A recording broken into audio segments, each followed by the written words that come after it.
of all the Upanishads. Sarvopanishado gavo, dugdha gopala nandanaha, partho vatsa sudhir bhokta, dugdham gita mrutam mahat.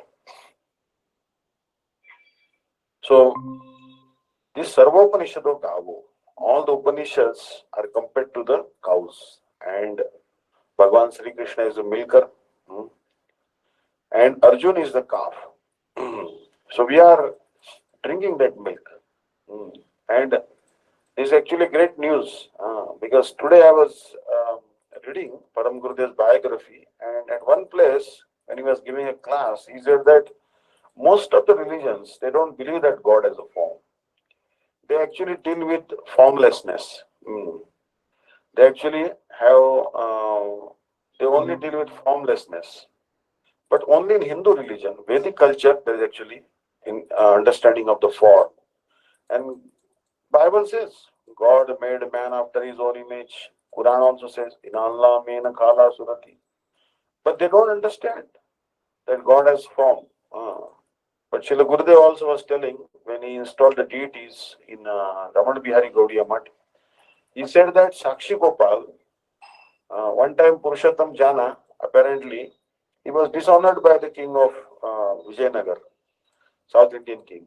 Purushottam Jana wanted to marry the daughter of the king of Vijayanagar province. But he said, oh, he is sweeping in front of Jagannath's chariot, so he's like ordinary sweeper. I don't want to give my daughter, who's a princess, to a sweeper. Then Purushottam Jana, with the help of Krishna Balram, conquered Vijayanagar kingdom and he brought Sakshi Gopal. He brought that Sakshi Gopal deity. But that Sakshi Gopal deity, now where is that Sakshi Gopal deity? That Sakshi Gopal deity is now in near Jagannath Puri.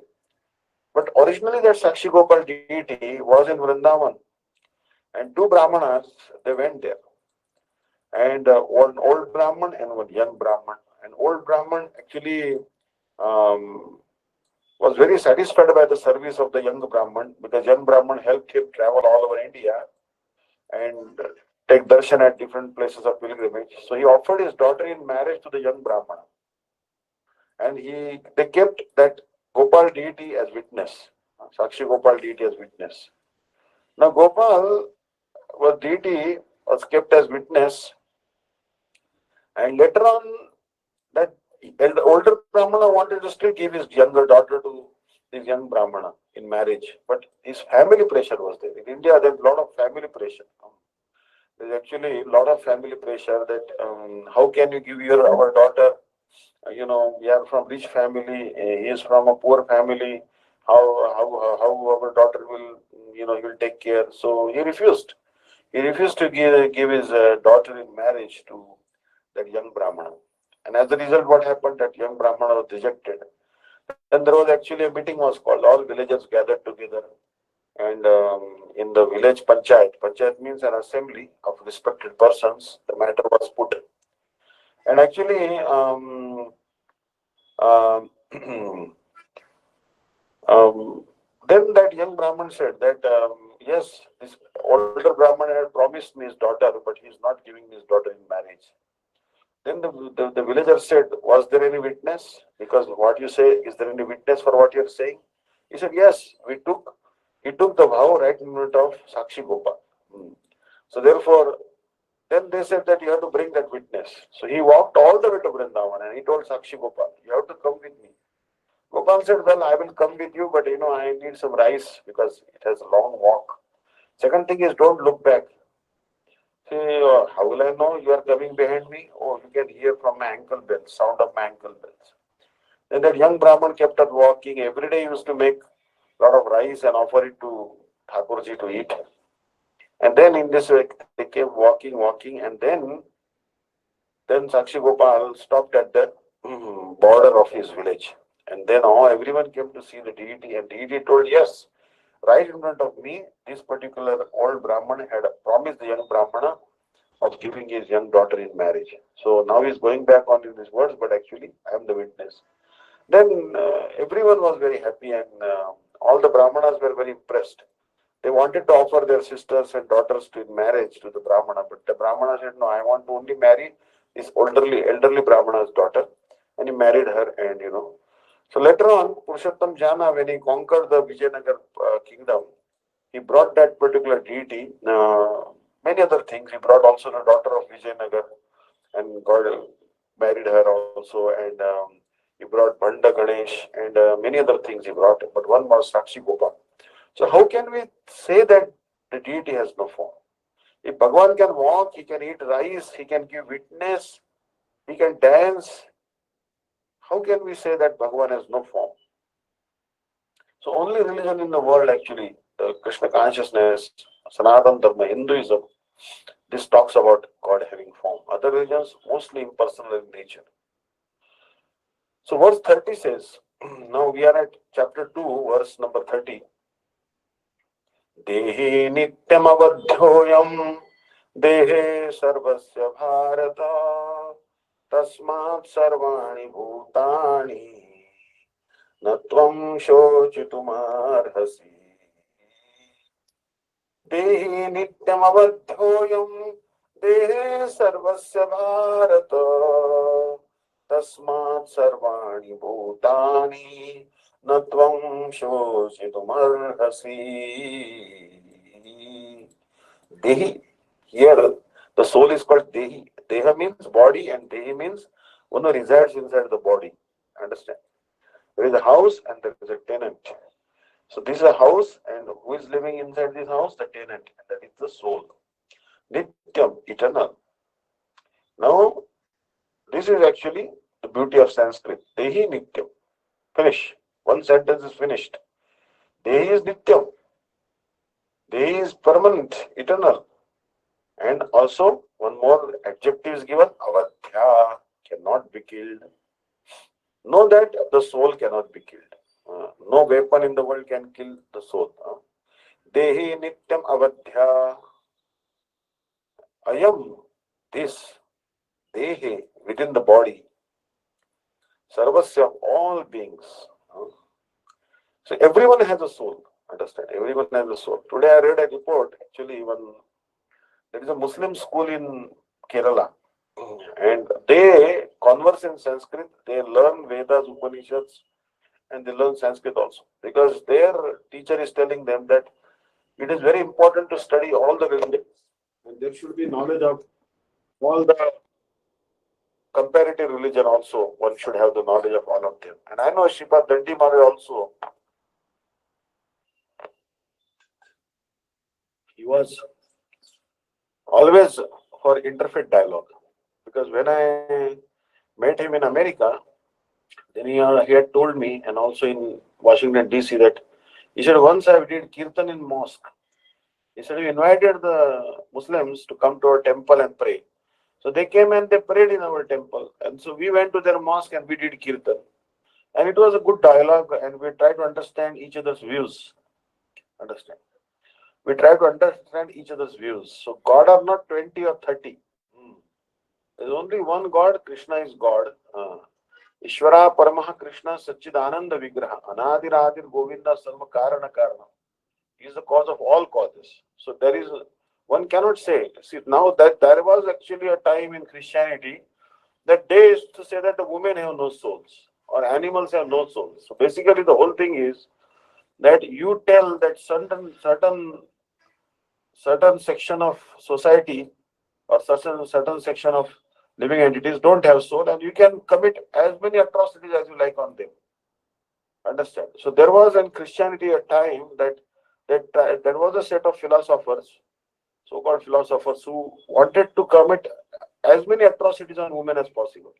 So they wanted to declare the women have no soul. So you can just exploit them, left, right, and center.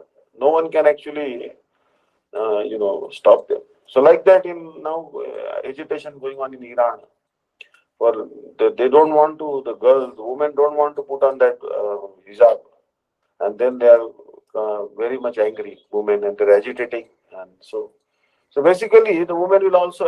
But in Vedic culture there is no hijab. In Vedic culture, a girl who's not married doesn't have to cover her head. Only after she gets married, she covers her head, but not all the time.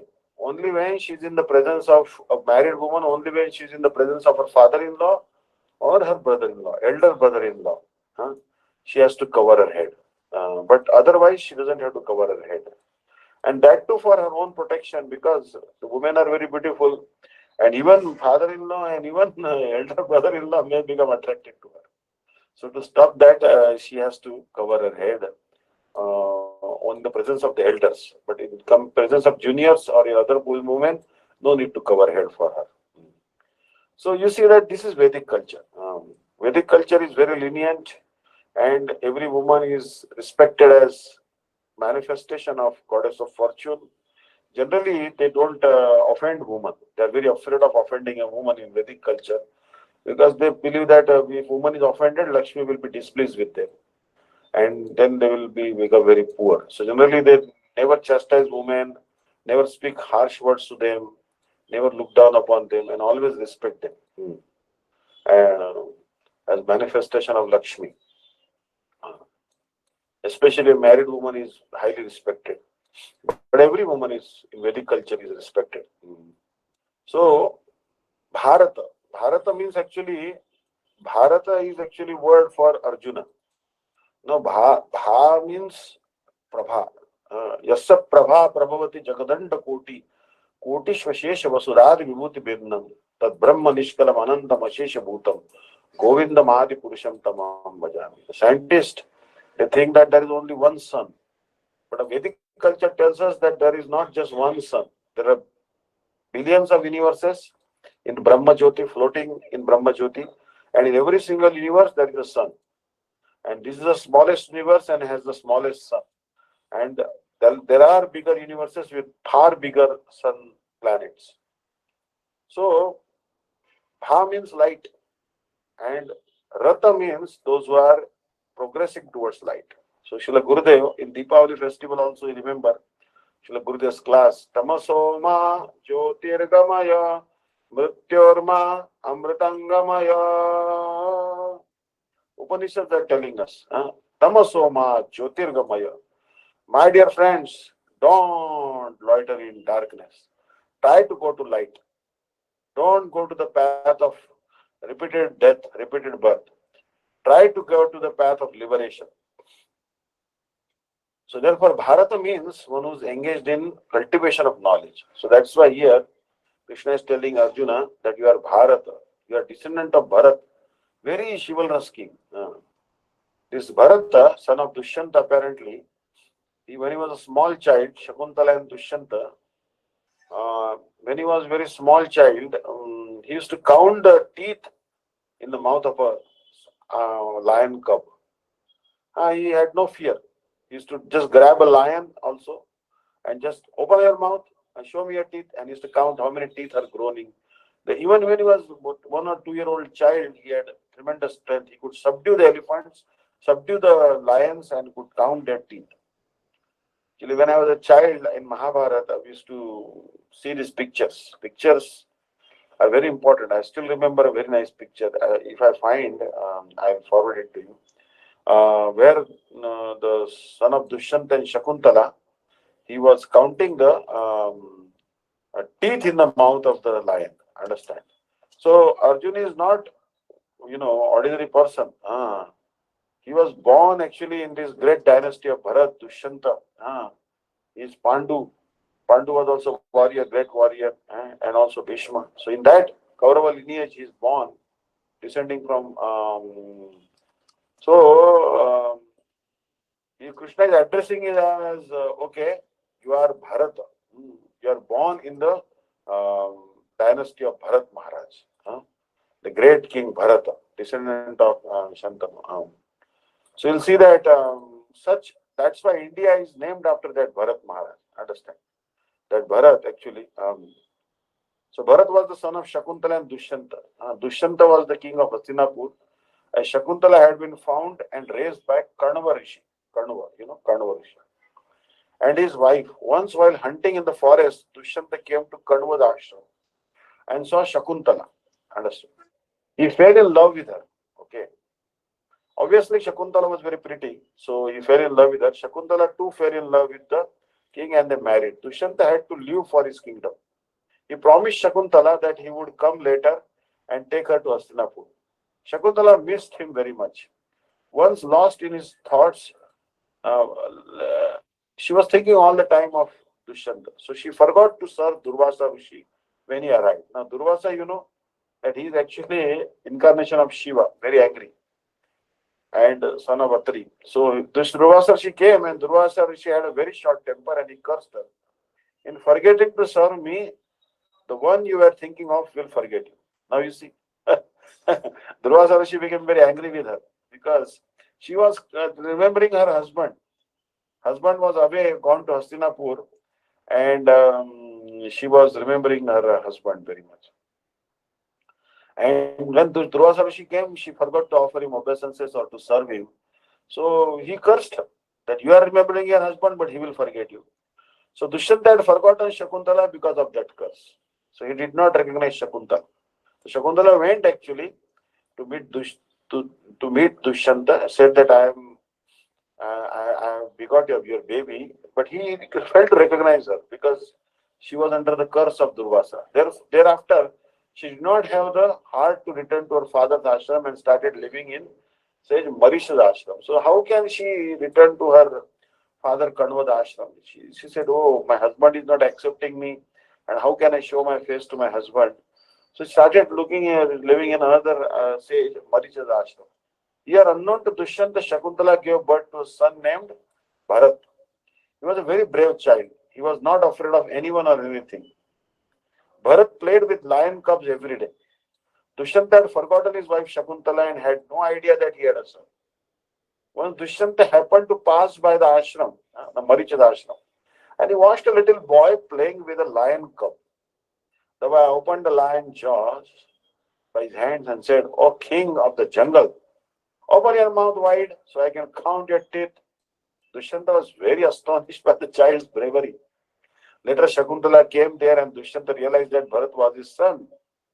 He was overjoyed at this and hugged Bharat lovingly. Dushyanta took Shakuntala and Bharat along with him to Hastinapur.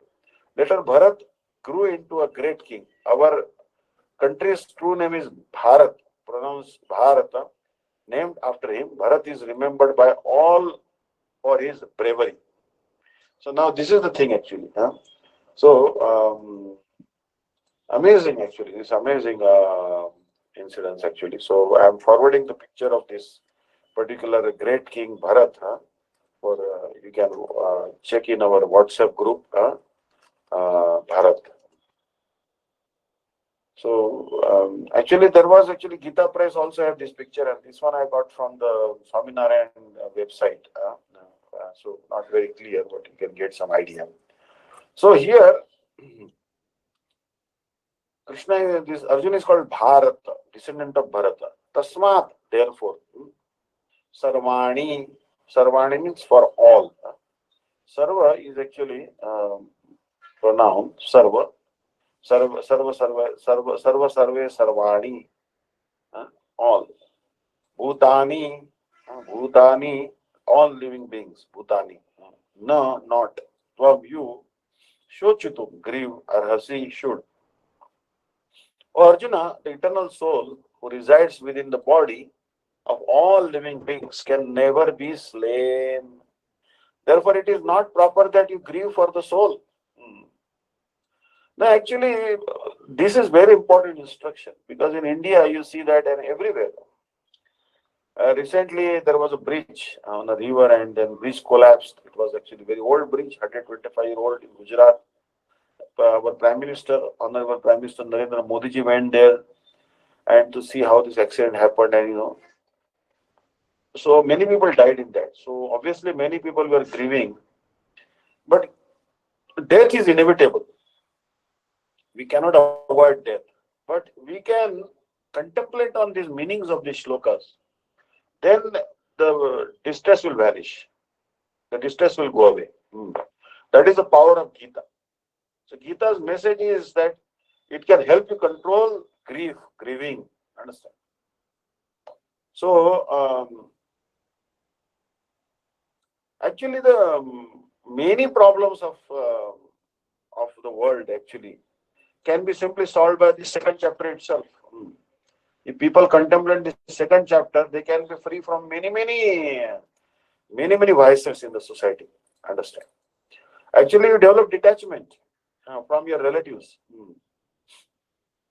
You develop detachment. For example, your daughter is not listening to you, or you say, "Oh, your daughter is not listening to you, your son is not listening to you," and then you think, "Oh, I am a spirit soul. This my son is also a spirit soul, and that's it. So what is the problem? Ah, he has independence. He's not my son. He has only appeared in my family. Next lifetime he'll appear in some other family. If or he or she doesn't want to listen to me, that's okay. They have their own free will, understand, and not break your head over that. So this help Bhagavad Gita is so much helpful in dealing with day-to-day life. So Arjun may ask, what should I do and what should I not do? Please instruct me definitively. Krishna would then answer, give up your lamentation and fight. Now again and again you see that second chapter, third chapter, fourth chapter, up to 18th chapter also till Krishna is just telling him one thing.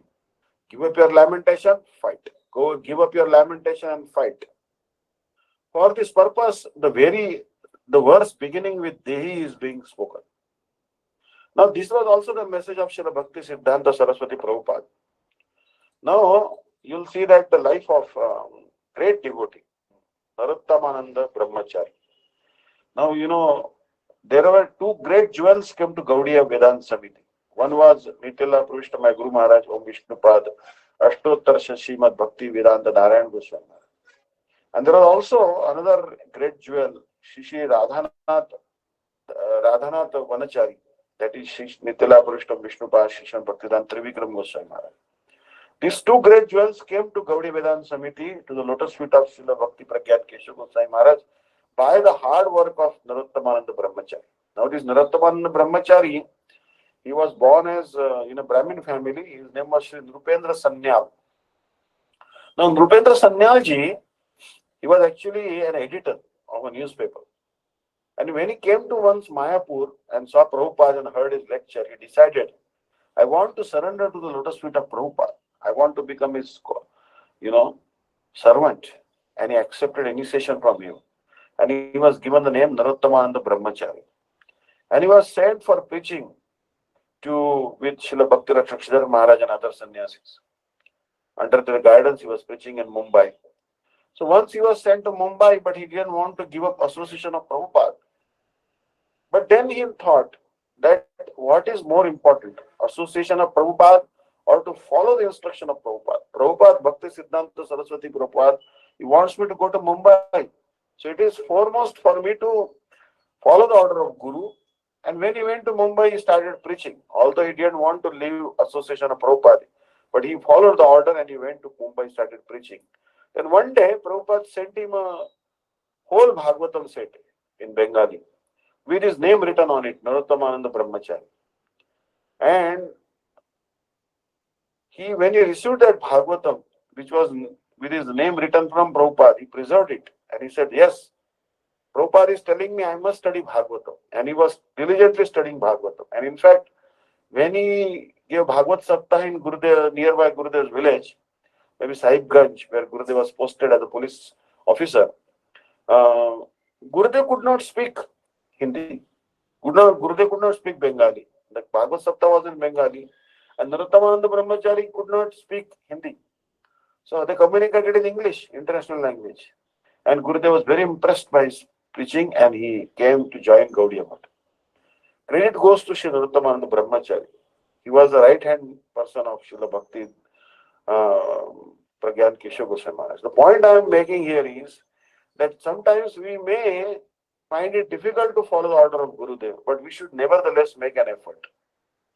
Even if it is some little painful or we are feeling separation, still, like Narottamananda Brahmachari followed the order of Srila Bhakti Siddhanta Saraswati Prabhupada. So Krishna is the Guru and Arjuna is the disciple. So what is the duty of the disciple? Guru Agyahi Avicharaniya. Someplace, I think the great drama written by Kalidas, Raghuvamsham, it is said, Guru Agyahi Avicharaniya. Don't deliberate, don't ponder, oh, Guru's order shall I follow or not follow. Just jump. Just like army. The army, there are some armies in the world. If they tell you march, left, right, left, right, left, right, and a valley comes in front of you. Suddenly you see a valley in front of you. And if the commander in chief has not ordered you to stop, you have to keep on walking and you have to fall in the valley. But you cannot say, oh, it's a valley, you should tell me to stop. No, no. Order is order. In military also they follow that. So what to speak of, spiritual life? How diligent we should be in following the order of Guru. So for this purpose, the verse beginning with Dehi is spoken. So Krishna wants to encourage him that don't lament for the body of Bhishma and Karna and Krupacharya and Dronacharya. Don't lament. No one can kill Bhishma and Drona. They are eternal souls. You may kill their body, but you cannot kill their soul.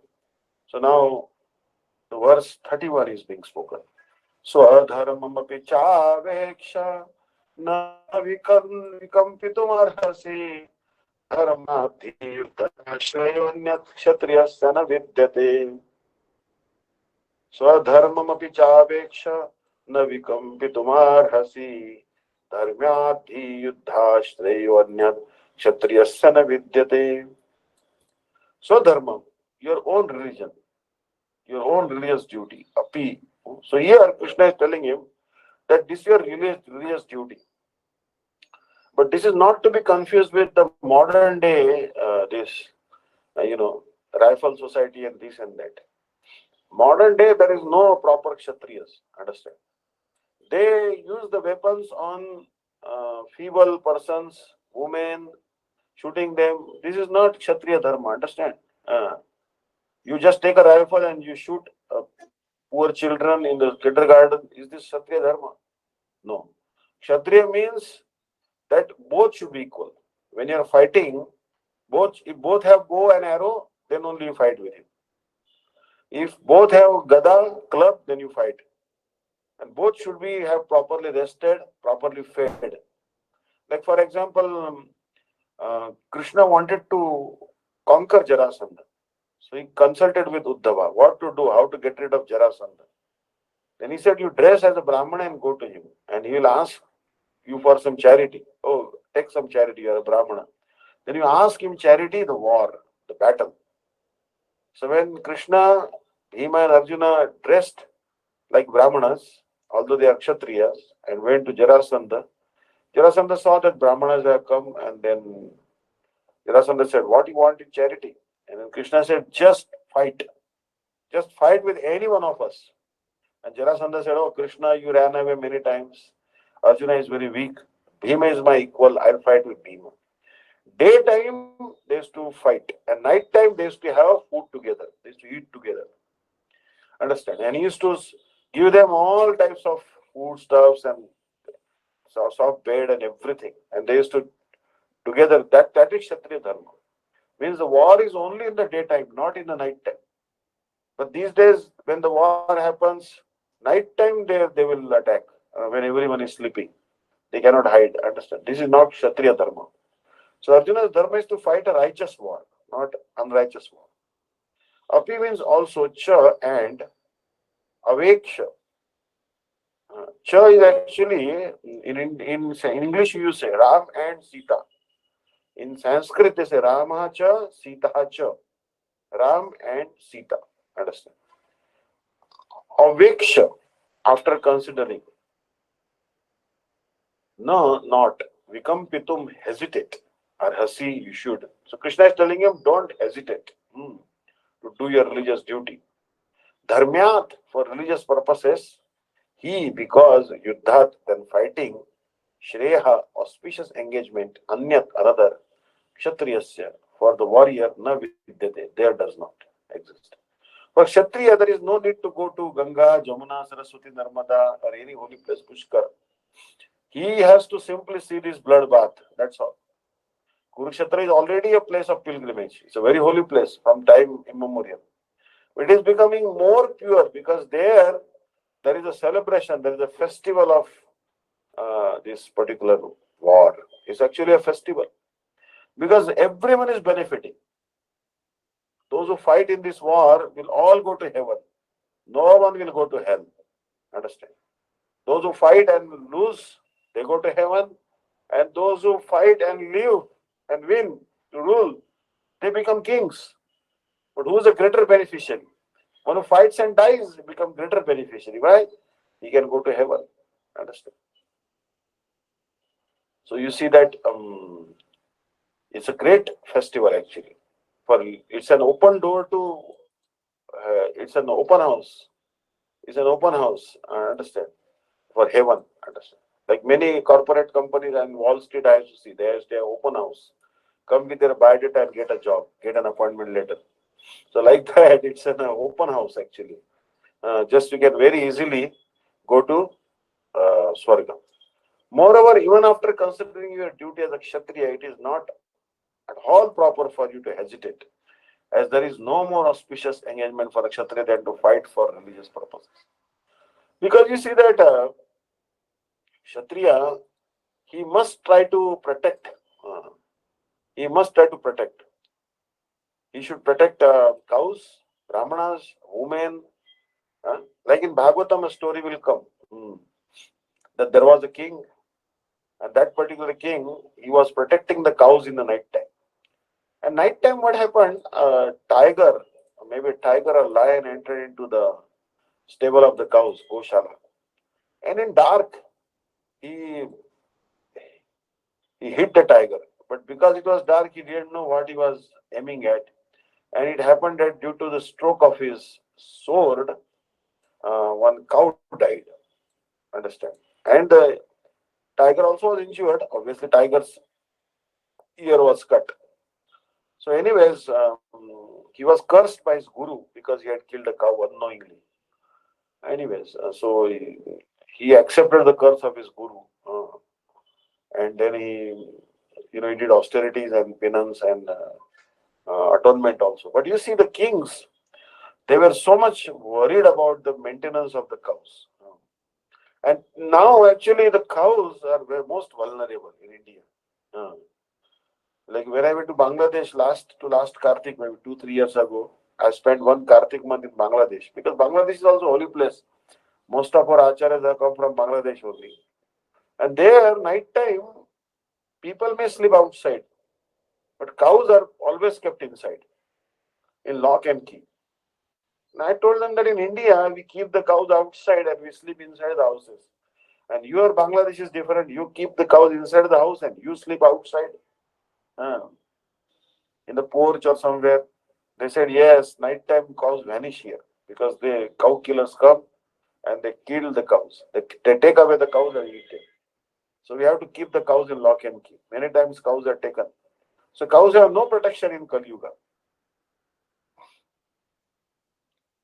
But actually today I forwarded one quote to Sripad Dandi Maharaj also. I was just searching something actually, and then actually there is one dictionary I have.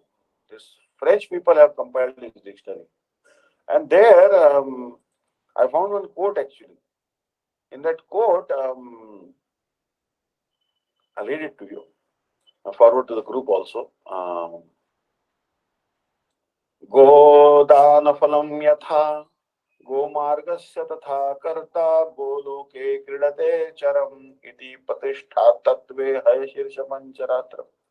There is one scripture called Hayashirsha Pancharatra. Now, Hayashirsha means, Haya means horse. Shirsha means head. Shirsha means head. So, Hayashirsha means Hayavadana or Hayagriv incarnation of Bhagavan with a horse head incarnation. Now, this particular Pancharatra, Pancha means five and Ratra means knowledge. There are five branches of knowledge. So, in that one, it is told that go patha dana phalam. If you make a pathway for cows to tread upon, if you make a nice path for cows which is free from thorns and obstructions, then Gomarga Sudha Karta Goloke Kridati Charam. Then you go to Golok actually, a planet of the cows to live with the cows eternally, or maybe Golok Vrindavan. Understand? So you see that actually cows are so important, so valuable. Even this particular ashes, the Shripad Dantibara sent me ashes from Bangalore. in a packet. Actually, he was doing Agnihotra, and we used to collect that ashes, and we know it was holy. But Maharaj told me that if you can sprinkle it in the forest or in the garden, it will can counteract the radioactivity and many benefits he told. But actually, they did the analysis of it. And you know what? Actually, and once I was in Maharashtra, and then there was my friend. He was burning the cow dung patties. The cow dung patties of Indian breed of cow. He was burning them for no reason. I said, "Why you are burning them?" He said, "This is order. I'm getting a big order. I have to sell this cow dung ash for 2,000 rupees per kilo for a cancer patient." I said, "Why?" Because he says it has tremendous oxygen in it. Our body needs a lot of oxygen, and cancer patients also need more oxygen because of cancer that they have shortage of oxygen, and in oxygen, cancer cannot grow anymore. Understand? So that's why all this order they mix it in water and they drink it. But this Agnihotra ashes, what it does is if you mix it with the water becomes pure. It has 46% oxygen, mind you, 46% oxygen. It has 30.12% silicon. Calcium is 7.7%. Magnesium is 2.6%. Potassium is 2.61%. Understand? Chlorine is there. Aluminum is there. Phosphorus is there. It has iron content in there also. Sulfur is also there. Sodium is there. Titanium is there. Manganese is there. Barium you'll find zinc in it, strontium, lead, you'll find copper in it, and you'll find 80 ppm copper is there, vanadium, bromine, so many nice things are there. These Agnihotra ashes is so easy actually. That's why these Indian breed of cows are so important. So if you want to increase oxygen in your system, you just have to mix little bit of this cow dung ashes. Shripa Dandi Maharaj every day, makes them in Agnihotra and just, and actually, I was seeing, actually, there was a mother, she was weeping on the, I'll forward that YouTube video also to you. She was crying bitterly. Then they asked her, "Why you are crying so much?" She said that, I have a daughter, and she showed the picture of their daughter in that video. And she had contracted some serious skin disease, no pathy, no allopathy or any pathy could not, means any technique, any conventional medicine system could not cure her. Her skin was having eruptions and very, very ugly she was looking. Then she heard about these Agnihotra ashes. She started mixing in little cow ghee, these Agnihotra ashes, and applying to the face of her daughter. And now her daughter is so much better. So she was crying. So there is actually so many benefits. So many benefits are there. So basically, the Kshatriya means he must protect the cows. It is the job of Kshatriyas, ruler class.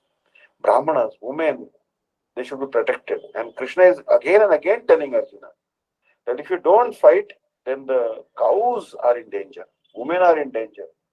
Our children are in danger. Our future is in danger. So now Krishna is again encouraging. Next verse is very powerful verse. Yadrichaya chopapannam swargadaramapavrutam sukhina kshatriya partha lavante yuddhame drusham.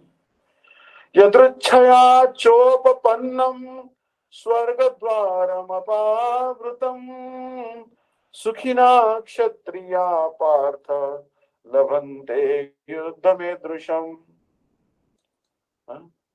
Yadrichaya, of its own accord, Cha, Upapannam arrived, Swarga, to the higher planets.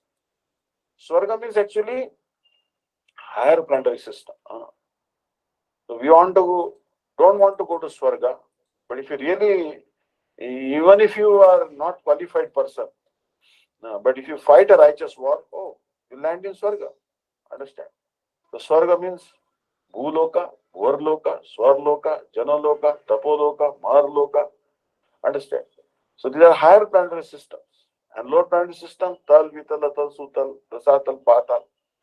Understand? There are planetary systems like this. But there is so much happiness in the heavenly planet.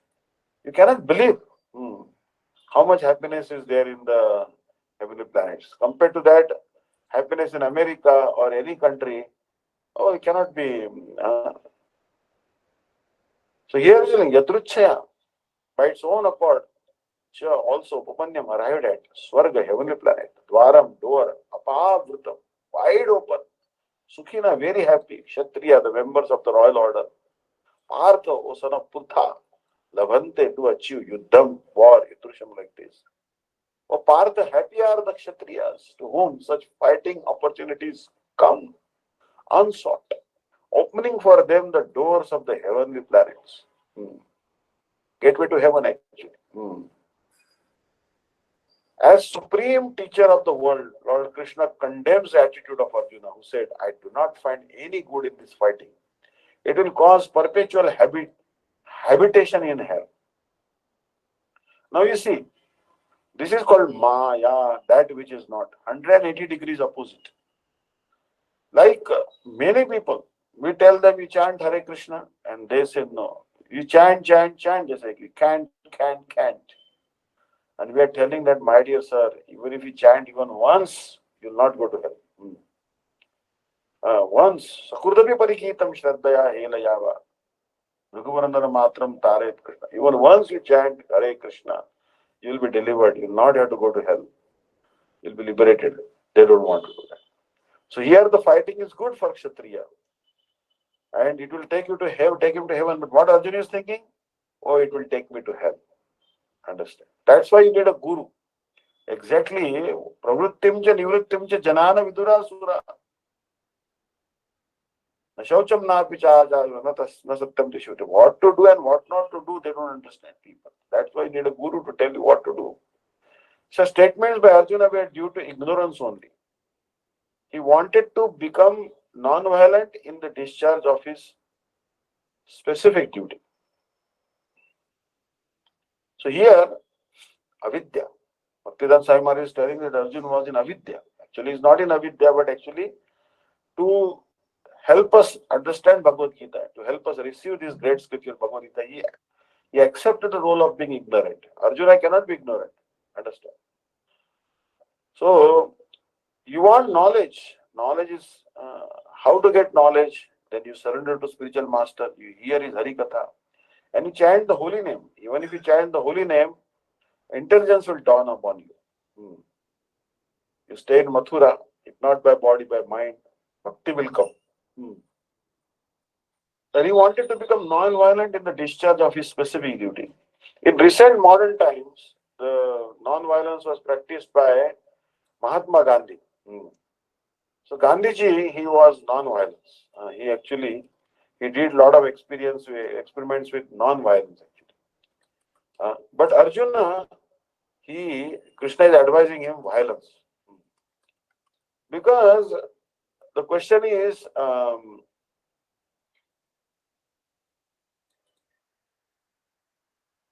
Atatai. Let us try to understand the concept of Atatai. Atatai means those who are attacking you. For example, someone attacks your house, someone poisons your foodstuffs, someone sets your house on fire. What is the duty of a Kshatriya in such case? Someone is harmful to the country. Someone is harmful to the cows and Goshala. You have to kill such persons. Kshatriyas have a license to do so. Understand? That's why the police officers and our soldiers are given the firearms to protect the country. That is their duty. Kshatriya's duty to protect the innocent persons, the citizens. So, Krishna is telling Arjuna that you cannot be non-violent. That is not Kshatriya's job. He must engage in violence if necessary. For a Kshatriya to be in the battlefield and to become non-violent is the philosophy of fools. Understand? It means that the gun is carrying or the bow Arjuna is carrying is only showpiece. Understand? It is not a showpiece.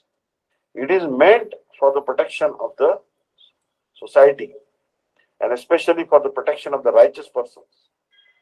So it is the duty of Arjuna to follow what Krishna is telling. In Parashar Smriti, or religious code made by Parashar, the great sage and father of Vyasadeva, it is said, Kshatriyo hi prajarakshan shastrapani pradandayan Nirjitya parisainyadi kshitim dharmena palayet.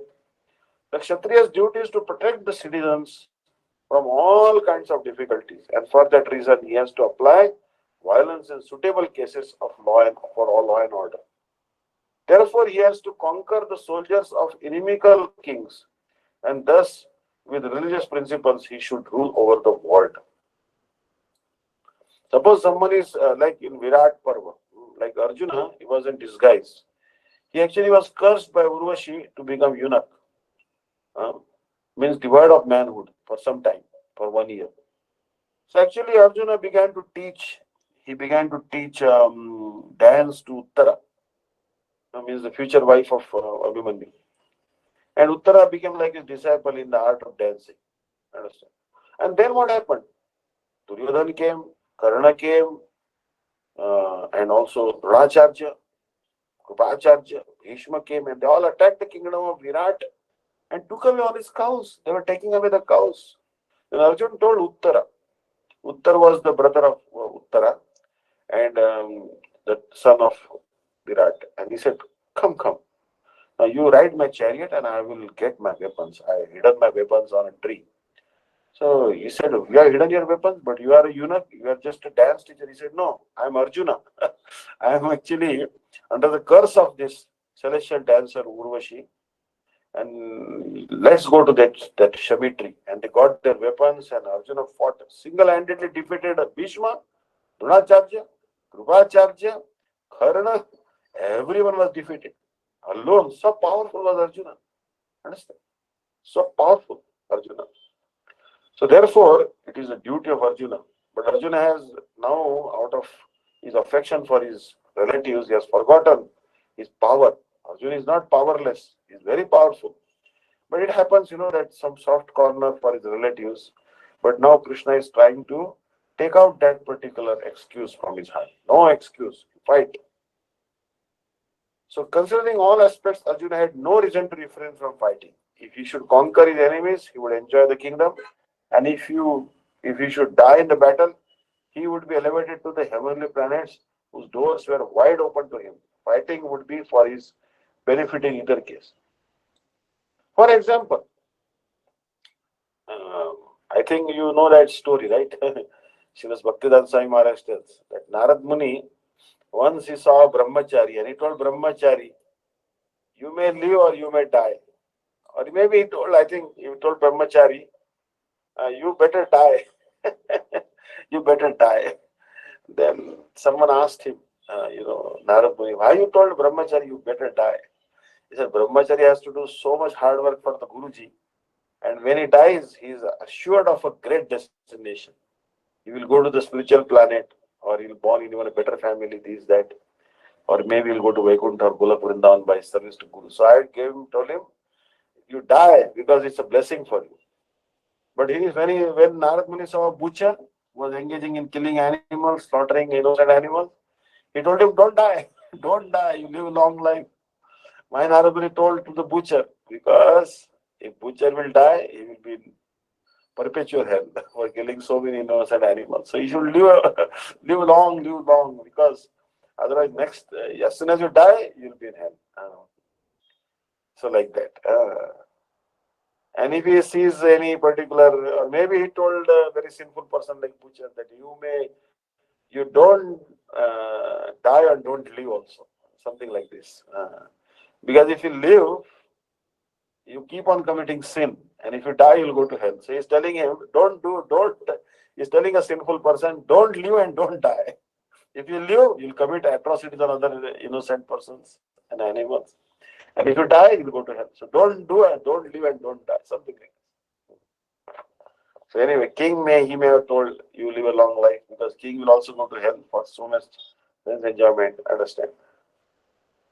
So the point here is that Arjuna, he should fight. He must fight. He has no other choice. If he doesn't fight, who else will fight? So here, Srila Gurudev is also telling in his purport that, O Partha, fortunate are those Kshatriyas for whom such an opportunity to fight comes of its own accord. It is just like a wide open door to the heavenly planets. Now you see that Srila Bhaktivedanta Swami Maharaj, he was also told by Bhakti Siddhanta Saraswati Prabhupada, you should preach in the English language in the Western countries. He had to suffer so much hardship, but he preached in the Western countries. By his mercy only, we all are here. Srila Gurudev also used to say that a lot of credit goes to him. He actually did a wonder, miracle.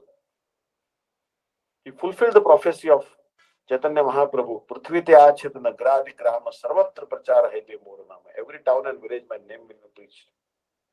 So he never hesitated. Even he became very old, 70-year-old. Still, he never forgot the order of his guru. Srila Gurudev also, he became very old, but he saw that the mission of Srila Bhaktivedanta Swami Maharaj was going to be a failure. Many people were living in the moment of Krishna consciousness. They were, even sannyasis were getting married, brahmacharis were falling down. So he was very worried what will happen to the future of ISKCON. So to encourage the devotees of ISKCON, he went to the Western world and he preached there very strongly among ISKCON devotees and all the Gaudiya Math devotees, even neophytes, and made them very staunch, explained them Jaiva Dharma and other important Siddharthas. So they all followed the order of Bhakti Vedanta Swami Maharaj, their own Guru Maharaj. Even Srila Bhakti Vallabh Tirtha Maharaj also, he followed the order of Srila Bhakti Pramod Puri Maharaj to go and preach in the West. Srila Gaurav Maharaj also, he traveled around the world and he preached Krishna consciousness very strongly. There was an opposition, but he never hesitated. Hmm. So, opposition will always be there. Bhakti Swarup Damodar Goswami Maharaj also, but he never worried. He was very revered Vaishnava. Hmm. And he left the world preaching. Uh, but Vaishnavas are always glorious, even if in the mission of spreading Krishna consciousness, if they give up this body, uh, still there is no loss for them. They always go to higher destination. Always higher destination. Vaishnavas are assured. Um, Shri Bhagavan says in a religious battle, those who are killed by the conquerors attain more happiness than those who kill them. So this is better. To get killed is better. More happiness will come to you if you get killed in the righteous war, because you'll go to heaven. Therefore, to give more pleasure to Bhishma and others than to yourself, you should kill them. You pleasure, Baba. Please your Guru. He's your Guru, right? Kill him. Kill him and send him to heaven. Send him to heaven. He'll be happier there. Anyway, what happiness is there for Bhishma now? His great grandson Duryodhana is not listening to him, not respecting him, and he had to see so many bad things. How the Draupadi was disrobed, dishonored, all bad things he had to see.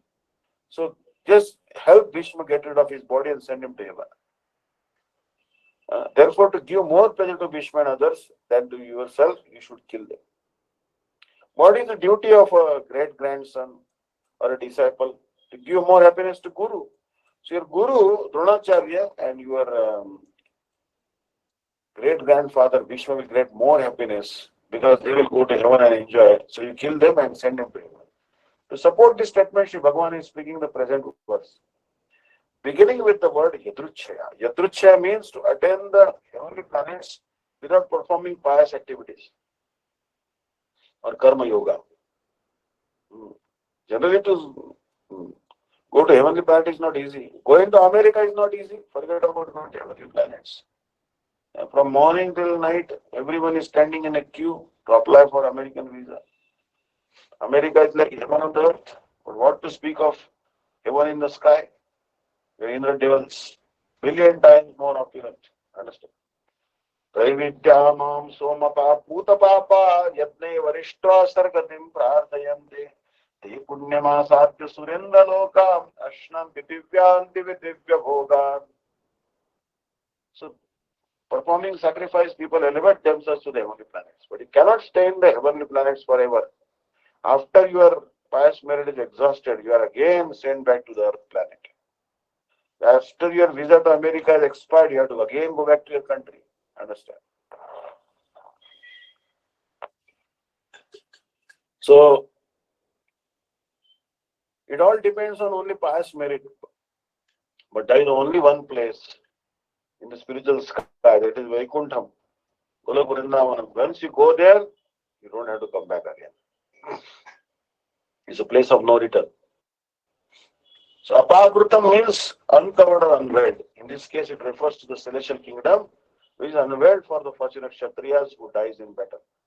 So it is generally very difficult to go to heaven. But in um, now this righteous war has begun in Kurukshetra. All you have to do is take any side. You can side on the Pandavas, take side, or Kauravas take. Doesn't matter. Pandavas are righteous and Kauravas are unrighteous. But you take any side you like, because your dharma yuddha doesn't matter. And you fight. And the moment you die, boom, airplane will come and take you to heaven. No visa, passport ticket. Immediately you'll go to heaven. So Sarartha Varshini Prakashika Vritti. In the Gita 1.36, Arjuna asked, "Oh Madhava, what happiness will come from killing our friends and relatives?" In answer to this, Shri Bhagavan is instructing Arjuna that a Kshatriya's religious duty is to fight in the battle, which is an open door to the heavenly planet Swarga. If you win this battle, you will attain great fame and the pleasure of a kingdom. On the other hand, because this is a battle for justice, if you die, you will definitely attain Swarga. Even the aggressors and those fighting on the side of their religion will attain Swarga if they are killed in this battle. Not that you are fighting on Pandava's side and who are righteous will go to heaven. Even if you take Kaurava's side, who are blatant, 100% who are irreligious and wrong, still you'll go to heaven. That is the beauty of this Dharma Yuddha. The Smriti state, Ahaveshu mithonyam jigam santo mahikshita yuddhamanaha paran shaktya swargam yanti aparan mukha. When Kshatriya kings fight one another with great power in battle, without turning their backs, they will certainly enter the heavenly kingdom at death. So when you Kshatriya leaves the world, you have to just see where the bullets are, where the arrows are stuck. If the arrows are on the chest of the Kshatriya, he's a great glorious Kshatriya. Like Bhishma Pitama, all the arrows were stuck. It entered through his chest and pierced him completely. And he fell down on the ground and he was actually lying on the bed of arrows. He was the real Kshatriya. He had a glorious destination. Kshatriya should not flee from the battlefield. If you flee from the battlefield, oh, then you will not get that heavenly planet. No, for sure. Arjuna, for example, now wants to retreat from the battle. So he will not go to heaven if he does so. But if he faces the battle, even if he loses, he will go to heaven. And if he wins, oh, suddenly he will enjoy the huge kingdom of the entire world.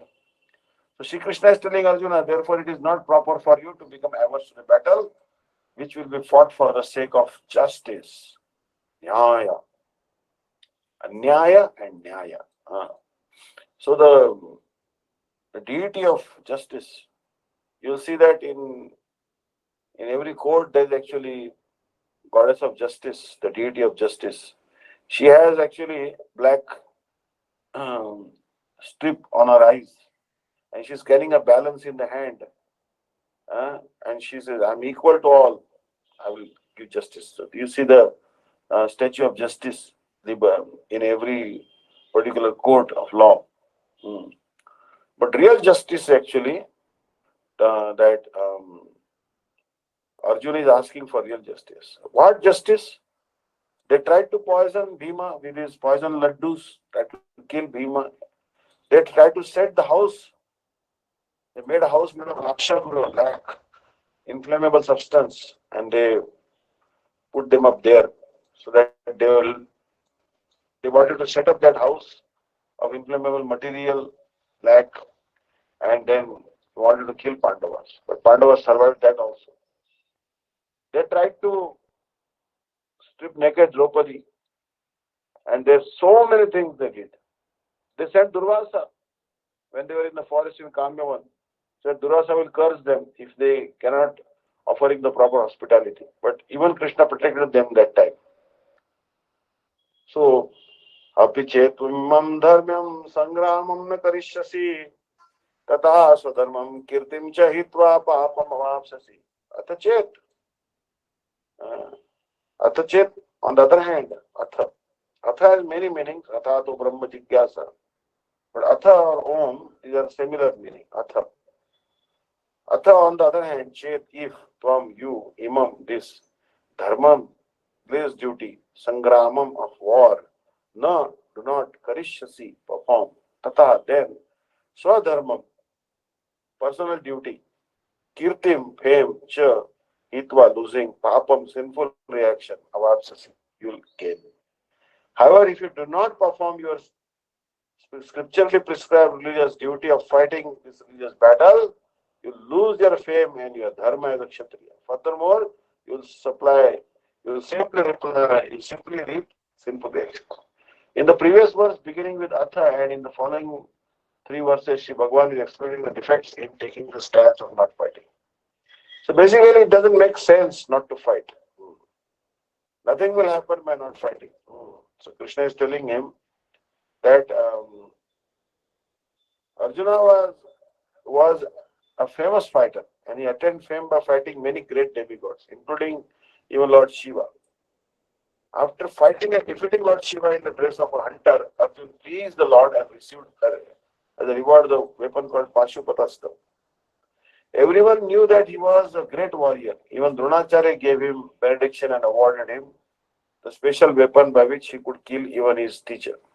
So he was created with so many military certificates from many authorities, including his adopted father Indra, the heavenly king. But if he abandoned the battle, he would not only neglect his specific duty as a Kshatriya, but he would lose all his fame and good name and thus prepare his royal road to hell. In other words, he would go to hell not fighting, but not by but by withdrawing from battle. So Krishna is telling if you withdraw from the battle, you will go to hell. But if you fight the battle, you will go to heaven. So you see that there's nothing to lose for you. You have a weapon from Pashupatastra, very difficult to get. I think it's in Kathmandu. Lord Shiva disguised as hunter and he shot an arrow and that arrow hit a boar, wild boar. And Arjun also shot an arrow that time, same time, and it also hit the wild boar. So there was a debate between them who has really shot an arrow and injured the wild boar. And so the Kshatriyas they go for hunting also. So Lord Shiva joked with Arjuna and gave him darshan when he was on a pilgrimage, South India. So, and then he gave him Pashupatastra also because he was pleased by the fight of Arjuna. Because there was a fight between Arjuna and Shiva. Uh, till Arjuna didn't know that this hunter is actually Shiva. There was a fight. And Shiva was satisfied by the prowess of Arjuna and gave him benediction. So, again and again, Krishna is telling, you should fight, you should fight. So, we'll stop here today. If anyone has any questions or comments, please let me know. Thank you so much. Hare Krishna. वंशाकल्पतरुभ्यश्च कृपा सिन्धुभ्यश्च पतितानां पावनेभ्यो वैष्णवेभ्यो नमो नमः. हरि बोल, हरि बोल. हरे कृष्णा, हरे कृष्णा. हरि बोल, हरि बोल. Strong point. Hari बोल. Hare Krishna. Revati Didi, how are you? Hare Krishna. Fine, fine. Long time no see. Yeah, I actually thought the class was 9:30. Oh I no, didn't know it time was has 10. changed. So, Now so time has I joined changed. late. Okay, okay. I see that. Anyhow, Huh? can we do some chanting? Sure. Okay. Should If I? anyone,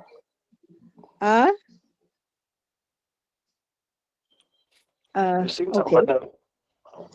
I can sing Jai Radha Madhav Jai Kunja Bihari Jai Radha Madhav Jai Kunja Bihari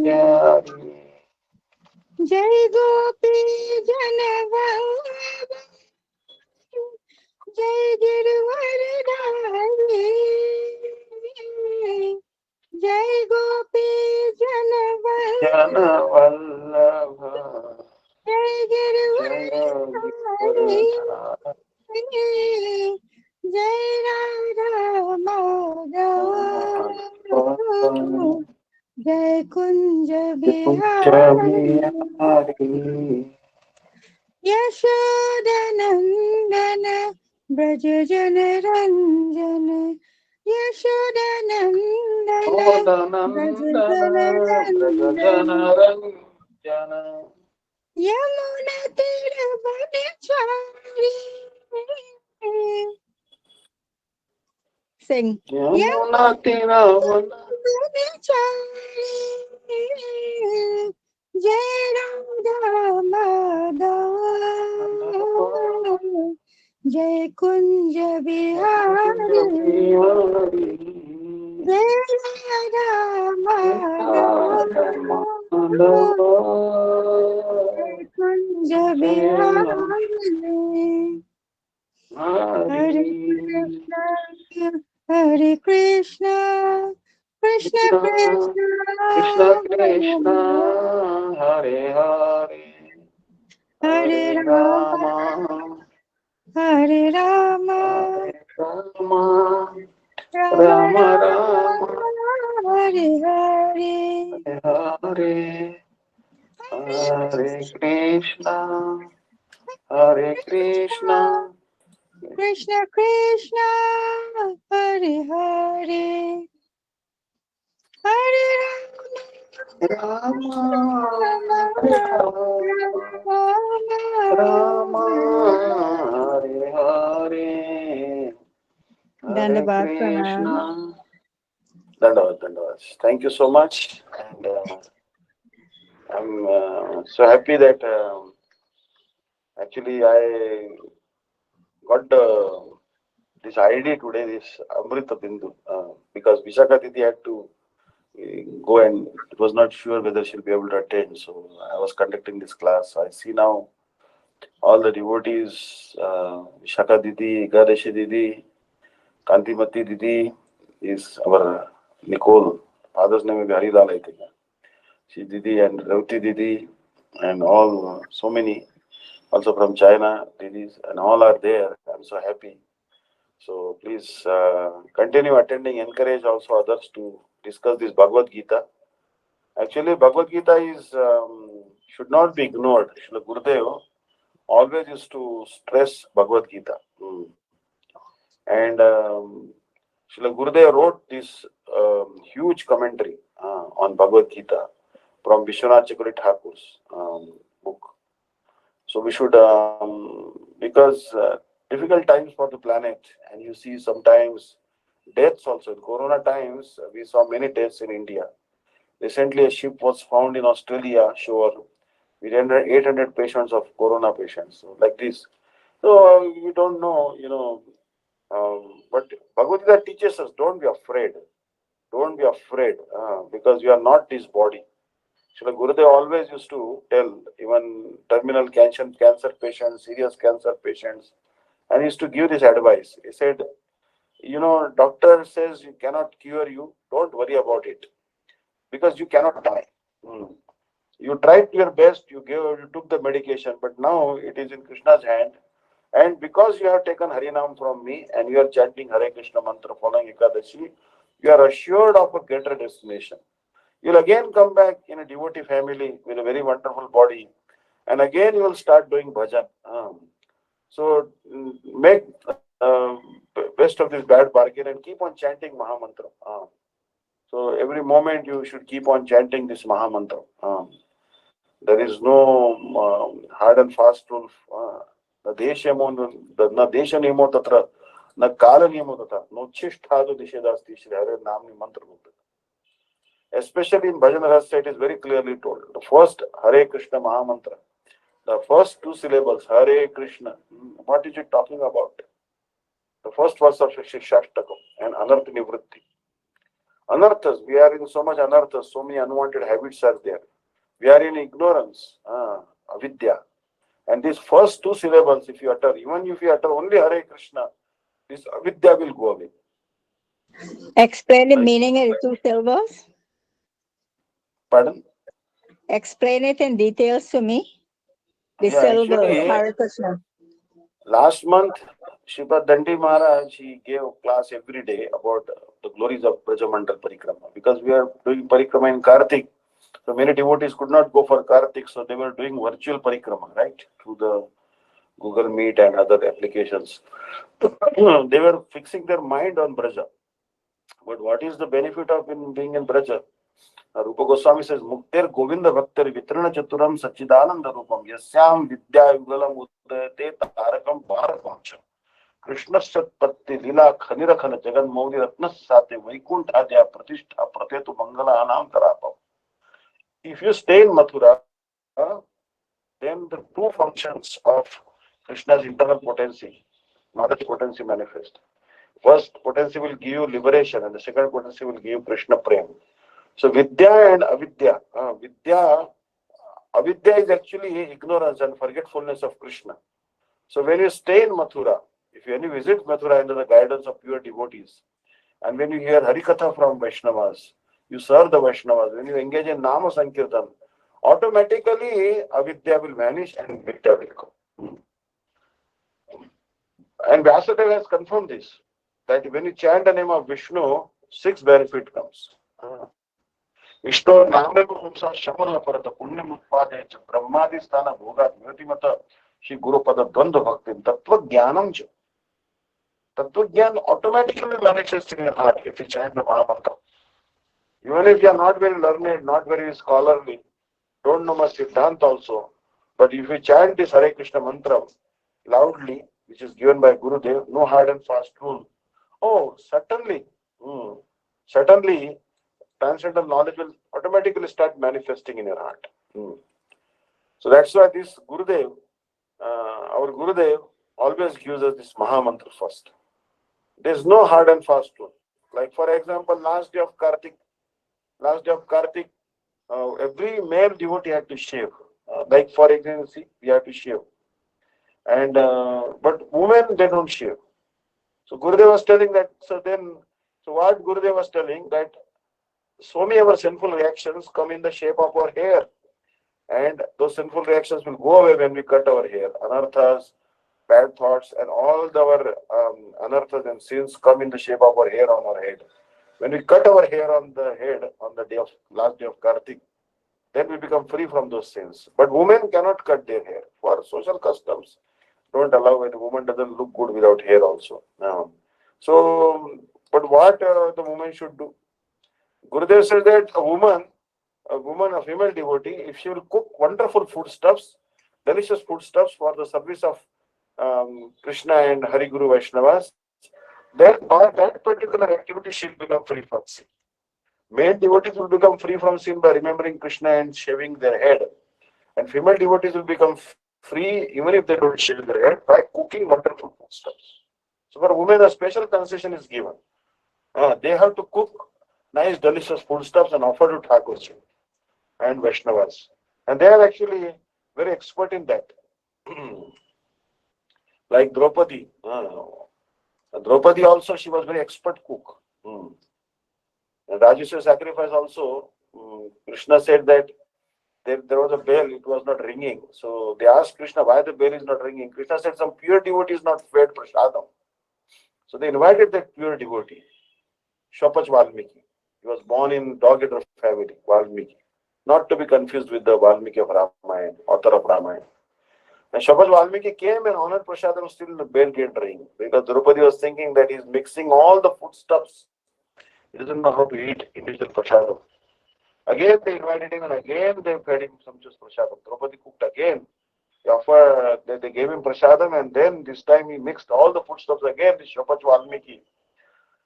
And then he honored that and the bell started ringing because no one thought badly of him. Because he said that I am actually not taking the taste.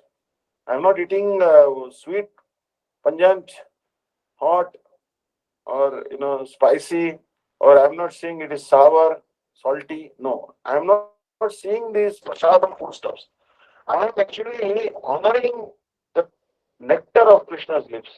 Krishna's lips, nectar, has fallen in this prasadam. When you honor this bhoga, prasadam is nothing but nectar of Krishna's lips. I am honoring that. So you see that. One time, a very nice story I read actually, that there was a deity installation in that in Shri Bhakti Kamal Madhusan Goswami Maharaj Mutt. And Bhakti Kamal Madhusan Goswami Maharaj Mutt, actually, there was a deity installation. And Srila Bhakti Pramod Puri Goswami Maharaj was doing the deity installation. Now, Bhakti Pramod Puri Maharaj was a very expert pujari, and also he was very expert in installing the deities. But he was also doing very elaborate deity installation. And everyone was waiting for deity installation to be completed and prasadam to be served. People had come from very far away. So they cooked the bhoga, but it would take long time for Srila Bhakti Pramod Puri Goswami Maharaj to complete the formalities, because there are too many formalities when you install the deities. Everyone was waiting for prasadam. So what then actually Srila Narottamananda Brahmachari, means Bhakti Kamal Madhusan Maharaj, called Bhakti Vigyan Bharati Goswami Maharaj. He said, "Come here." He said, go to the kitchen. Whatever foodstuffs that are cooked, from each item you take in plate for Thakurji, and place each item in bowls and other plate, and put that plate, the first portion of that prasadam bhoga, in the Puri Maharaj temple room where Puri Maharaj is celebrated. Go and put it there. When Srila Puri Maharaj will finish the deity installation and formalities and chant his mantras, then he will offer that bhoga.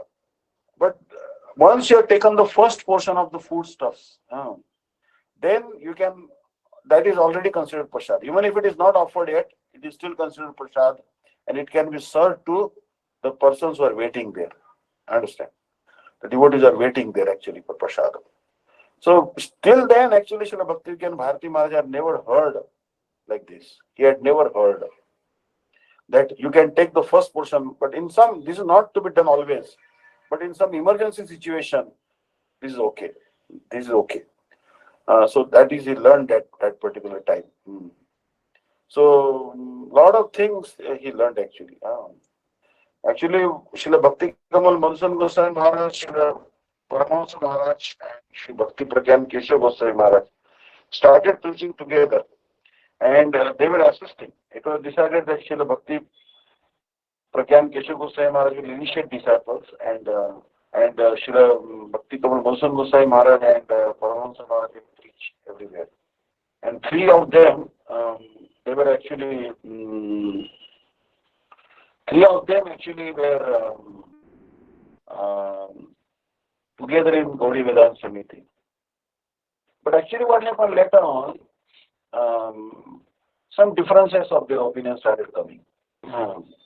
So then Bhakti Daita Madhav Goswami Maharaj intervened, and then he actually told that he should go to move to Bardhaman. Bardhaman is nearby place, Bardhaman. Bhakti Kamal Madhusan Goswami Maharaj. And Paramahansa Maharaj should actually, he will be, I think he was told he will get a place in Mayapur. And then, because Srila Bhakti Pragyan Keshav Goswami Maharaj has many disciples in renounced order of sannyas and brahmachari, so he should be given the position of Devananda Gaudiya Math. Actually, what happened that Srila Gurudev also writes about this, that Srila Bhakti Pragyan Keshav Goswami Maharaj started having disciples, and he was very much attached to his disciples. He was always very much loving to his disciples. That is natural. The Guru has so much love and affection for his disciples. And once one devotee, Anandamohan Brahmachari, became sick, he started spending so much money on him also to cure him. So other God brothers could not understand this, and they objected to him that you are spending so much money on your disciples, and especially just one disciple, why you are spending so much money like this? But Param Guru, they have never hesitated because they so much loved his disciples. So, anyways, then they slowly, they left, the company of Srila Bhakti Pragyan, and they started separate months, actually. But you can see that this is called Shishya Vatsalya. There was so much affection Srila Bhakti Pragyan Keshav Goswami Maharaj had for his disciples. And I have seen that actually even in Sripad Dandi Maharaj also, that he always very much worried about his disciples. The Guru doesn't have to express it, but he always actually is worried about their welfare. And Guru actually it's a very responsible position because it takes responsibility for you to take you to the spiritual world. That's why Srila Gurudev, um, like in life history of Ramanujacharya also will see that Ramanujacharya, he wanted to meet Yamunacharya, and Yamunacharya, he could not meet Yamunacharya. But later on, someone called Mahapurana, who was in the disciplic succession of Yamunacharya only, initiated Ramanujacharya. And Ramanujacharya, he got initiated by Mahapurana. So you see, Ananta Shesh, his incarnation of Ananta Shesh, Balaram himself, Ramanujacharya, but he also had to accept Guru. So, very, very important to have a Guru and to serve him also. Because we are in Maya, that which is not. And how to get rid of this shackle of Maya? So the Gurudev says that as soon as we come in this is actually a prison of marriage. This is a prison of Maya. And we are put in the cell of this Maya. This big prison, we are put in this cell. And then actually, we have been given, that's like a prisoner is given like a camouflage, like uniform. So like we have been given this gross body made of earth, water, fire, air, ether. And then there is also five working senses, five knowledge acquiring senses. And we have been given this subtle body, mind, intelligence, false ego, and consciousness. And these two prison cells, we are locked up in these two prison cells. Now to get out of these two prison cells of the subtle body and gross body, very difficult. But Bhagavatam 11th canto talks about this verse. Actually, Gurudev also has spoken about this, that Bhayam Vityabhiniveshitasya Isha Tapetasya Viparya Smriti Tanmayata Buddhavajiptam Bhakte Kaisham Gurudevata. Regarding Krishna and Guru to be equal and showing more affection even to the Guru more than Krishna, one should serve him very intimately, considering him to be very dear to Krishna. Not different from Krishna, means very dear to Krishna. We should render service to Gurudev and Krishna, but more to Guru. The service to Guru should get precedence. Like, for example, we'll give an example of Ananta Alvar. Ananta Alvar was told to look after the temple of Venkateswara Swami on the hill, Tirumala hill. No one wanted to stay in Tirumala because it was quite cold there on the hill. But Ananta Alvar said, "Oh, Sri Ramanujacharya, you are my Gurudev. You have told me to stay on the hills of Tirumala. I will serve you and I will follow your order." And he was serving, understand. But one day, Ramanujacharya himself had come. And then he was busy and he did not serve Venkateswara Swami, Krishna, that day. And instead he was engaged in the service of Ramanujacharya. So Krishna became angry with Ananta Alvar. What is this? Venkateswara Swami became angry. You are serving your Gurudev, not serving me. You get out of this place. Then Ananta Alvar also retorted, wait a minute. One tenant cannot kick out another tenant. You are also a tenant here and I am also a tenant. This place doesn't belong to you, Venkateswara Swami. This place previously belonged to Varahadev, fourth incarnation of Krishna. And Varahadev saw that you have no place, so he lent you this place. You are still paying rent to him. And I am also a tenant. My Gurudev ordered me. So how can you are a tenant, I am a tenant cannot kick out a tenant. So keep quiet. So anyways, Venkateswara Swami could not kick out Ananta Alvar. Because he was serving Gurudev, he was actually internally happy. He was only testing his Guru Nishtha. Understand? So when we serve Gurudev, Bhagavan becomes very happy. So Gurudev Batatma. In Hawaii also, Srila Gurudev gave this class on this verse. This verse actually, Narad Muni spoke to Vasudeva Maharaj, but actually he is quoting from a conversation between Nimi Maharaj and Navayogendras. These 9 liberated persons, the sons of Rishabdev. This verse comes, Bhayam Dvitya Viniveshitasyat. I will send to the group this verse and its translation. Please try to understand the meaning of this verse. Vayam dvitiya vinivishita syat ishat apetasya viparyo smriti. It's a very loaded verse. Tanmaya to buddha bhajetam bhakti gaisham gurudev tatma. It will be very beneficial for us to discuss this verse. The Gurudev is to give so much importance to this verse. Understand? So there are many teachings. There are many teachings in the lives of the acharyas. We have to learn. Should not commit any offense to any Vaishnavas. Apparently, there may be some difference of opinions among the Vaishnavas, as you can see, but we should not. We should always give proper respect to all the Vaishnavas. We should always give them. For example, Srila Bhaktigan Bharti Maharaj writes this wonderful book that what happened that Srila Bhakti Kamal Madhusudan Goswami Maharaj, who brought our Gurudev to this mat, he took sannyas from Srila Bhakti Rakshak Shridhar Goswami Maharaj. Now, when he took sannyas from Srila Bhakti Rakshak Shridhar Goswami Maharaj, he was to give Jayadhvani. Now, he is a disciple of Srila Bhakti Siddhanta Saraswati Prabhupada, right? The Shastra says that when you are giving Jayadhvani, you should only say Om Vishnupad Paramahamsa Parivrajak Acharya. This Om Vishnupad should be said only to a Diksha Guru, not to Shiksha Guru. Scripture says, means this is the scripture says like this. And generally this is understanding. Even your Shiksha Guru, you don't say Om Vishnupad.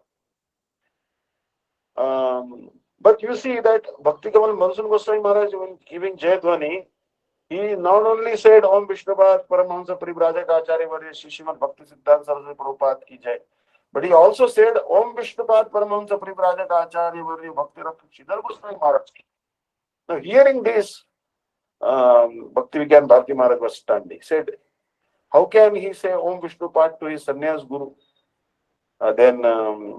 Then he actually answered the question, and his godbrother saw maybe, so he answered that, actually, I don't see any difference between Srila Bhakti Rakshak Shridhar Goswami Maharaj and Srila Bhakti Siddhanta Saraswati Prabhupada. They are on the same line, and Srila Bhakti Rakshak Shridhar Maharaj is fulfilling the innermost desire of Prabhupada's heart and serving him so nicely. So because I see them as not different, I am saying them they are Om Vishnupad. Like this. So if I say Om Vishnupad Paramahamsa Parivrajak Acharya Varya Ashtottar Shishimad Bhaktivedanta Dandi Maharaj ki jai, no harm. Because he is also fulfilling the innermost desire of Srila Gurudev's heart. He is engaging in eagerly serving Thakurji, cows, publishing Srila Gurudev's books, inspiring people to follow Ekadashi and all over the world, preaching the mission of Srila Gurudev. So you can no harm. Even if I say Om Vishnupad Paramahamsa, it is correct. Like that, I also say Om Vishnupad Paramahamsa, Bhaktivedanta Trivikram Goswami Maharaj, Om Vishnupad, Shishimad Bhakti Vedanta Vaman Goswami Maharaj. Although they are not my Diksha Guru, but I see them as non-different. Gaudiya Math was standing on three pillars, Brahma, Vishnu, Mahesh. So they are Shiksha Gurus of my Gurudev. I can say they are I can say to them Om Vishnupad. Or even Srila Bhakti Vigyan Bharti Goswami Maharaj or Srila Bhakti Vallabh Tirtha Goswami Maharaj. I can say Om Vishnupad. Why? Because they are Gurudev's family. They were very affectionate to Gurudev. And Guru is actually one. Sripad Dandi Maharaj also many times he says Guru is one.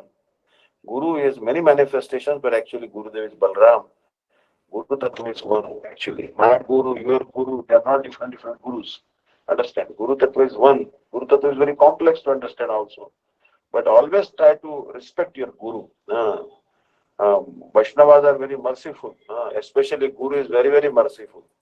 And Krishna is very pleased when we engage in the service of our Guru. You can see that Ramayacharya, served Mahapurana. And then also, she Bhakti Siddhanta Saraswati Prabhupada, he accepted initiation from Srila Gopkishore Babaji Maharaj. Bhakti Vinod Thakur, he took Diksha from Bipin Bihari Goswami, but he accepted Shiksha from Srila Jagannath Das Babaji Maharaj, such an elevated Vaishnava. They are themselves very elevated, but they all accepted Guru. Understand? So we should also always regard our Guru as a bosom friend. Very close. Krishna is for everyone. But Guru is for you. He has come for you. Krishna may be very busy. but Guru has time for you. He will pay special attention to you. Krishna is too busy, understand? And Krishna may not listen to your prayers also, is too busy, understand? Who will listen to your prayers? Your Guru will listen, Vaishnavas will listen, Radharani will listen, Yashoda Maya will listen. So it is always higher to pray to Vaishnavas than to pray to Krishna. It's more effectual also, more effective also. To pray to the Vaishnavas. If someone is praying to Chaitanya Mahaprabhu and someone is praying to Rupa Goswami, who will be getting faster result? One who prays to Rupa Goswami will get faster result. Understand? They are more merciful than Mahaprabhu. Understand? Gurudev, Sripad Dandi Maharaj, Anirudh Prabhuji, Sripad Bhakti Bharati Goswami Maharaj. All Vaishnavas, Srila Bhakti Vallabh Tirtha Goswami Maharaj, Sripad Bhakti Bodhan Goswami Maharaj, they all are actually preaching all over the world. They are in one family. They are not a different family. We should respect the acharyas of all the Gaudiya Maths and all the Vaishnavas are preaching. We should respect. We are in one family. Understand? Respect all the Vaishnavas. Panchakar Patru Vaishya Krupa Sindhu Vaishya Puritanam Pava Vaishnava. Hari Bol. Thank you so much. Hari Bol. Hare Krishna Maharaj. Dandavat Param. Thank you so much for this wonderful class. Hare Krishna. Thank you. Hare Krishna. Hare Krishna. Maharaj, Nicole wants to speak to you, Maharaj. Maharaj, Nicole wants to speak to you. Her father's name is Harilal. Her father's name is Harilal. I have a friend in Bangalore. His name is also Harilal. He's very helpful to me. I like that name, Harilal. Hare Krishna. Hare Krishna. Tell me, Didi. Can't enough Hare pronounce. Krishna. Hare Krishna. I have a question before I speak to you. You said earlier on that we go somewhere and we don't come back, or we go and we come back. When we go back to Godhead, we don't come back. Where do we go when we have to come back? In Bhagavad Gita. Actually, there is Bhagavad Gita talks on verse. Natad bhasayate suryo nashashankona pavaka yadgatvana nivartante tadhama paramam mama. That there is one particular planet called Vaikuntha planet, which is beyond the line of demarcation. That line of demarcation is called the Viraja river, river by the name Viraja. If you cross that river Viraja, you don't come back. And if you don't cross that river Viraja, then you will have to come back. So there are some material planets, and like Svargaloka, Janaloka, Tapoloka, Maharloka, or other cosmic eggs like other Brahmandas, which are ruled by different Brahmas. These are planets from where you have to come back. Means you are wandering in 8,400,000 species will not cease if you stay in this material world. But there is also a great place called Vaikuntha, and innumerable Vaikuntha planets beyond this river Viraja, where you go, then you never have to come back to this material world. You never have to enter into the womb of any material mother anymore. There is no torture, no suffering, hunger, thirst, lamentation. All these things are not there. So that place is called Vaikuntha. Vai means not, and Kuntha means anxiety. So that place is called Vaikuntha planet. There is a Bhagavad Gita group. I will forward to you one picture of the structure of the universe, and in very clearly depicts what planets the Viraja river and its line of demarcation. So the spiritual planets are situated very high up in the sky, and you cannot go there by any material means. Means if you by yoga and karma, jnana, knowledge, or any material science cannot take you there. For example, material science can take you to some other planets, say moon planet or something. That's also doubtful. But for example, I can sit in a Airbus or some Boeing or some Dreamliner and go to America in 20 hours. But my material means you cannot go to Vaikuntha planet. There, if you want to go to Vaikuntha, you will have to serve Gurudev, follow Ekadashi, chant the Diksha mantras, and develop a relationship with Krishna through Guru. There only we can go to Vaikuntha, or beyond Vaikuntha there are some even superior planets. So there is a process you have to follow. For example, one king asked a small child that how to see God. Then the child answered that, bring milk. And he asked, he brought 20 liters of milk. He said, is there ghee inside this milk? He said, there is no ghee inside this milk. I don't see any ghee. But then that child put acid culture. He put some curd inside that ghee, that milk, and milk turned into yogurt after some time because there was fermentation. And then what happened? Then after that, he actually churned that yogurt, made into butter, and then heat up that butter, and it became ghee. He said, first day when I showed you milk, you said there is no ghee inside this milk. But now I extracted about 2 kilos of ghee from this milk. So God is everywhere. But in order to see God, you have to follow process. Andantarastha Paramanu Chayantarasa. Don't think that the God is not in your heart or my heart. Everywhere. Whether you are in Joburg or Durban, everywhere He's there. It is not that only He is in Vrindavan. In your heart is there, every moment He is with you. But we cannot see Him. Just like there is a yogurt, there is a ghee, clarified butter inside milk, you cannot see it. You have to follow a particular process. So like that, we have to follow Ado Guru Padashray, taking shelter of a Guru, qualified Guru. Second thing, then you have to take Diksha mantras from him, and then following four regulative principles, then you have to serve the Guru and follow Ekadashi. Then, if you keep on chanting this Maha Mantram and your Diksha mantras, you are guaranteed to go to Golapurna. There is no doubt about it. This is assured that this is guaranteed by Chaitanya Mahaprabhu, Nityananda Prabhu, and all our acharyas. Sakrutucharitam yena hariniti aksharadvayam baddha parikarastena moksha hai gamanam prati. Now, this particular verse says that if you utter the two syllables, Hari, which form actually half of your father's name, Harilal. So, these two syllables are so powerful that is your passport, visa, and ticket to Golapurna. Understand? Hari. That's why the whole thing is about Hari. Also, so many bhajans written about it in Marathi language, Bengali language, Hindi, Tamil, Telugu. Hari bolo, Hari bolo bhai re. Hari namani ache gauranga nitai re. Hari mukhe mana. Punyachi ganana kona kori. You simply say the two syllables, Hari, and you cannot count how much pious merit will accumulate in your bank account. So these powerful syllables, Hari, Ram and Krishna, this Hare Krishna mantra, very powerful. Even if we cannot say full Hare Krishna mantra, it's too long for you. Even if we say Hare Krishna, that is also enough. Even if you say Krishna, that is enough. If you say Ram, that is enough. Any name of God, if you say Ram, Krishna, Hari, Narayan, you will get liberation. No doubt about it. Especially Chaitanya Mahaprabhu told, no hard and fast rule for chanting this mantra. Anytime, every time. Actually, some realization may come when you have a disease. Suppose you go very close to disease, some incurable disease, and then you read some statements from the scriptures. Now what happens? We have a disease. What we do? We go to Google. We try to Google that particular name of the disease and we find the cure. There's naturopathy.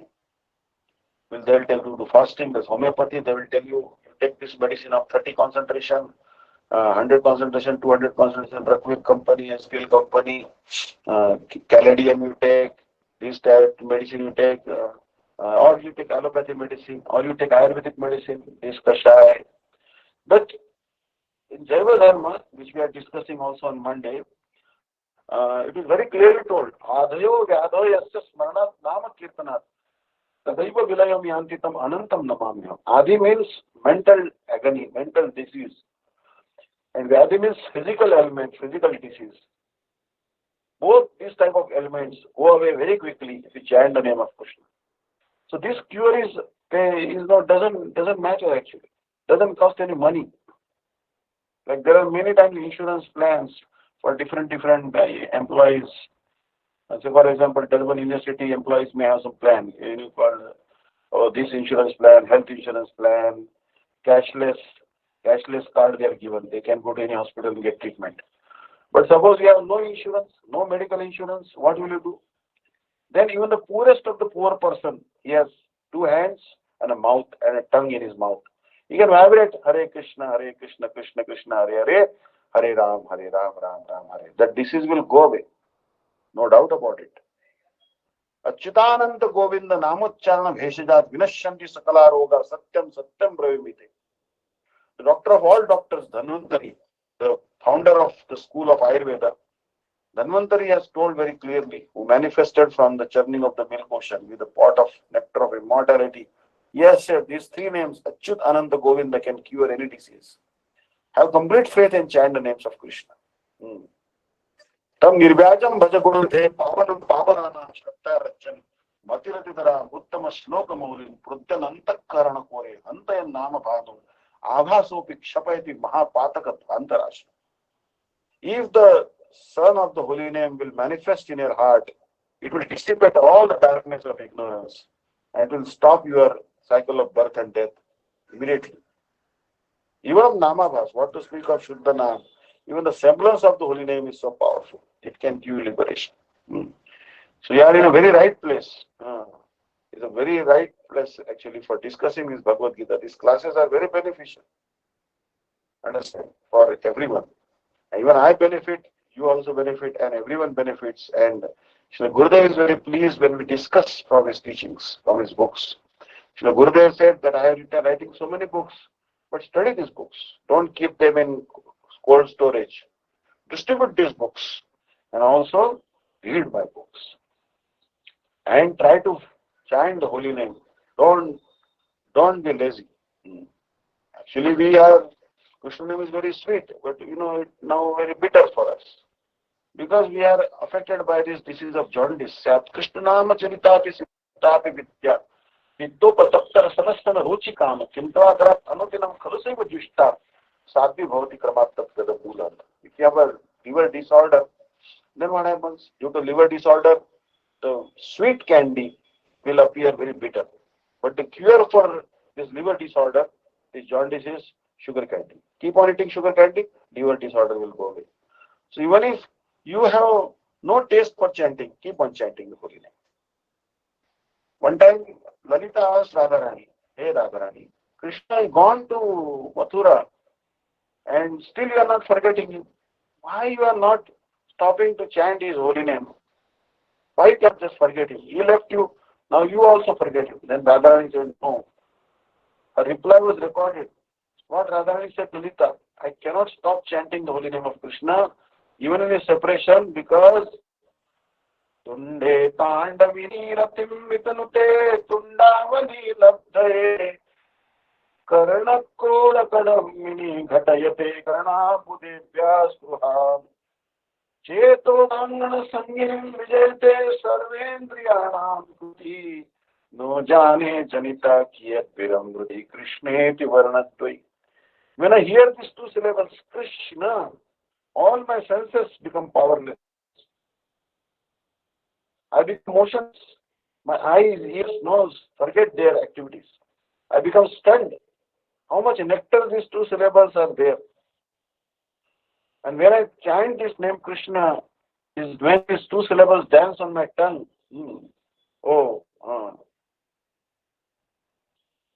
I feel that one mouth is not enough. I should have thousands of mouths like Anantashish. There's a gigantic serpent who's upholding this earth planet on his head.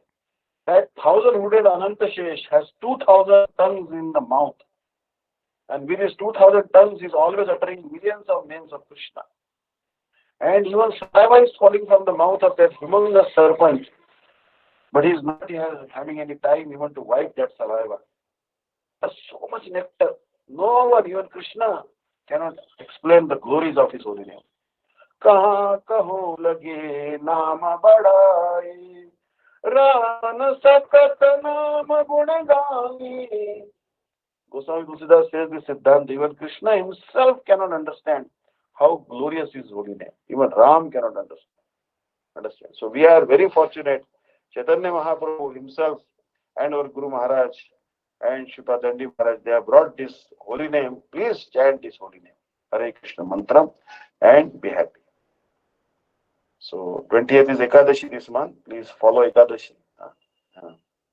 Don't don't take meat, fish, eggs, and onion, garlic, carrots, red lentils, and try to follow some dietary restrictions. Offer your food to Krishna and start chanting mantra. And if you're not initiated, take initiation from a qualified guru like Sripad Dandi Maharaj and be very happy, make your human life successful. Understand? Because this human life is once in a million, one in a million opportunity. It's very rare. The probability of getting a human form of life is one one in million actually. The probability is very less. Someone gets a human form of life, so don't waste it.